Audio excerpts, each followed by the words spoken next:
Hey everyone, Kevin Henry, the editor-in-chief for drbicuspid.com, sitting across from Melissa Turner, a key opinion leader, chief hygiene officer for Seller and Consulting, the Tooth Girl on Instagram, and dare I say a biofilm expert? Can I throw that on you? Most importantly, biofilm expert. Maybe I should have led with that. Absolutely. You nailed it, Kevin. Because we're going to talk about biofilm today. And you just wrote an article for Dr. B, Dr. Bicuspid, that is, I should say, about the two sides of biofilm, the good and the bad. Can we get into that for just a minute? We can. The premise is, I love a good story, Kevin. And I have two daughters, and they love Harry Potter. They love all these storyline plots that, you know, the protagonist turns into the antagonist. The hero turns into the villain, and then you can't figure out what's going on. But that's the best story. And so the last couple of years, as my daughters were getting into Harry Potter, I was thinking about biofilm. This is so ironic, but I was thinking about biofilm and thinking, do we know the full story of it yet? Okay. Whether it's biofilm in our own mouths or whether it's biofilm in the industrial water lines or in pond scum, right? Do we know the full story of it? And the answer is no, because it's so new. We have our theories. Scientists have our theories, and they know more than I do. God bless them. But we don't know the full story. And what we're used to in dentistry, whether you're an assistant or a practice owner or dentist or a hygienist, what we're used to thinking is biofilm is bad. Yeah. And so in this course, in that article, I propose that perhaps biofilm can be good. And there are some use cases in society about that. Yeah. Yeah. And I love a good villain origin story. Don't get me wrong here. But I thought it was very interesting whenever you did propose the whole good side as well. So I'm definitely want to encourage people to read that. But let's talk about biofilm and dental unit water lines, because I know that's not bad. A good thing. Yes, yeah, exactly. That is bad. Exactly. So what is the issue when it comes to biofilm and DUWLs? Yeah. Well, the issue is whenever you have a water supply, it's never sterile. And especially with all the backflow that happens that we don't like to think about in dentistry, you know, with the suction, with the hand pieces. And so all of that introduces bacteria into our closed water lines in the dental office. Okay. And all we need, what we do know about biofilm is all we need is a surface, some kind of microbe, and then some kind of moisture. It doesn't have to be water. Okay. And that creates the yucky, slimy biofilm. So whether that's in our mouth with plaque, whether that's in my kids' backyard when they're making mud pies and they let it sit there forever and it smells, or whether that's in our water line systems. And the problem, and I'm sure we'll dive into this later, but the problem with dental practices with our closed water line hoses and systems is we're not using them all the time. We take off on the weekends. Yep. We take off for Christmas break. You know, it's this ebb and flow that is not a good ebb and flow for the bacteria. And so what we were seeing is there's all kinds of risk to our water lines. And frankly, as clinicians in the dental practice, that is not top of mind for us. Not absolutely. At all. No. It is an out of sight, out of mind thing. So is that one of the biggest misconceptions about biofilm, is that we don't think about it, so it has those issues, right? Yeah. I mean, we are strapped for time. I mean, you know this as well as anybody. We're strapped for time. Patient is priority. We're trying to just breathe during the day. We have a very difficult place to work, and no matter what role you are. And we're usually short-staffed these days. And so the things that drop can be the things that are most detrimental in the long run when something does go wrong. But it's one of the greatest risks, I think, in the dental practice. Let's talk about some of those new team members coming in. Does something like this help them adapt maybe more quickly to this whole drinking from a fire hose that it takes to work in a dental practice if you've never done that before? Man, it's all about systems. It really is. I mean, even in the DSO landscape right now, we're seeing that systems and processes. If your employees don't have a handbook, good Lord, you got to get that handbook today. They need guidance. You need guidance. You need standards and systems.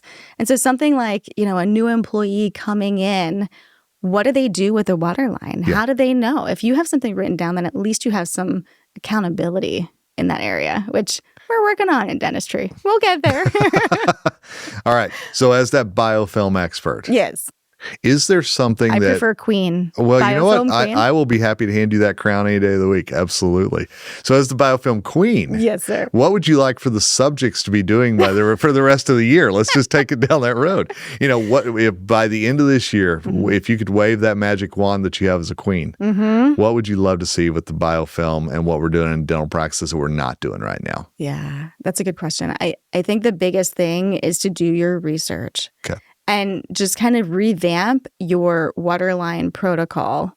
Also revamp how you think about biofilm in the mouth, but that's a separate podcast. But think about, really do your research on the latest products that are out there for biofilm removal. What's the difference between silver and iodine? Yeah. Like in your hoses, what does that do? There's an old school thinking of, we need to flush our lines every day. But with the new technology, you don't, because that actually harms it. So there's all these new things, and it's up to us as business owners, it's up to us as licensed clinicians and care providers to stay on top of that. But I'll tell you, that's really hard. Sure. And so that's why, utilize me. I'll tell you what to do. Utilize Solmedics, utilize Kevin. These are the reasons why we have the press and the journals and the education. Absolutely. Is because it's impossible for business owners and clinicians to really be on top of things all the time. And so if we can at least get the trickles down to what they need to learn, then that's it. And it's finding the right information because there's so much misinformation out there whenever it comes to infection control as well. So I agree with you. It's going to the journals, going to OSAP, going to those key opinion leaders to make sure that you're not just looking at something on Facebook and going, that sounds right. I was just going to say, Kevin, no matter what, don't go on TikTok and ask what to do about your water lines. Because, it might be cringeworthy, but. But that's what let's be honest, it's what some dental assistants I know are doing. They're getting a lot of their knowledge from TikTok. Yeah. Do we as business owners just say, let's make sure we're following the rules here and really implement that if you're a dentist listening to this? Yeah. That's tough. It's That is tough. And especially, too, because even my daughters are 9 and 7. Yeah. And I used to think I was hip and cool. And now they come home from school, from elementary school, with all these new, phrases and lingos and, things. And I'm like, some of it's reminiscent of the 90s when I grew up. So I'm like, yeah, I got that. But some of it is completely new. And so, even if you look at that as a business owner, how can you continue to stay up with the trends, with the education trends, the CE trends, the hot topics, the TikTok trends, and then apply that to your practice and help translate it for your younger employees? That's tough. So let me ask you about that business owner. Is it important for the dentist to delegate the infection control standards to his team, his or her team, or is that something that he or she should be involved with as well? What do you think is that hygienist and KOL out there? Yeah. Well, what I know, Kevin, is I've worked in over 100 practices nationwide, temping, short-term, long-term. Yeah. What I know is the accountability has to go back to the peak, the person in charge. Okay. So that has to go back to the practice owner, whether it's a DSO, whether it's, an independent practice. But that's where the systems come in place. So most times in the past, I've seen either I've been in charge of the water lines or the office manager has been. There's been one point person, which is great until that person leaves, right?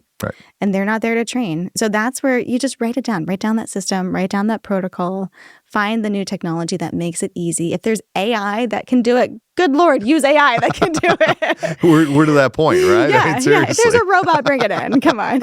Because you that human error is so sad sometimes because it happens all the time and it can be detrimental to our patients. And we've all seen those horror stories in the newspaper. Well, maybe not newspaper anymore. Online. But you don't want to be those horror stories. Yeah. That's the thing. Yeah. All right. So let's wrap it up. Okay. What's the one piece of advice, if they've heard nothing else we've talked about today, you really want them to take home?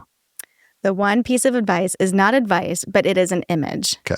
So I love the movie The Matrix. See, we go back to these stories. Absolutely. Right? I love this. Right, okay. Right? And we think that these robots, that these computers are going to take over the world, right?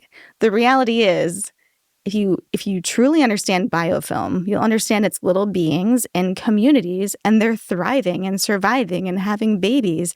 And those communities are in our bodies, yes, but they're also in the water lines. So if you truly understand that when you take apart your handpiece from the water line and you see any kind of slime or you feel slime, that means it's already too late. That means that you're probably past the point of return. If you can feel that It's called the EPS, if you really want to know, the extracellular polymeric matrix. There we go.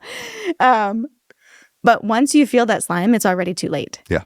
And when we have patients that come into the practice that have these chronic diseases, when we have hand pieces that all of a sudden just stop working, you keep sending them out and they just stop working, these are reasons that are probably going to have negative impacts. This biofilm that can have a negative impact on chronic disease patients. We know aspirating. I could go on and on and on, but did that answer your question? It did. There you go. It did. And I love that we've talked about Harry Potter, The Matrix, and Biofilm, all the same podcast. That is fantastic. There you go. How about soccer? Do you have any football references? We could talk about European football. Yes, absolutely. Yes, be happy Arsenal. to. We could talk Arsenal. We could talk Messi, whatever you Hey, want. Messi, there we go. because Biofilm can be messy. It could be messy. There you go. How about that? Yeah, you should brand that.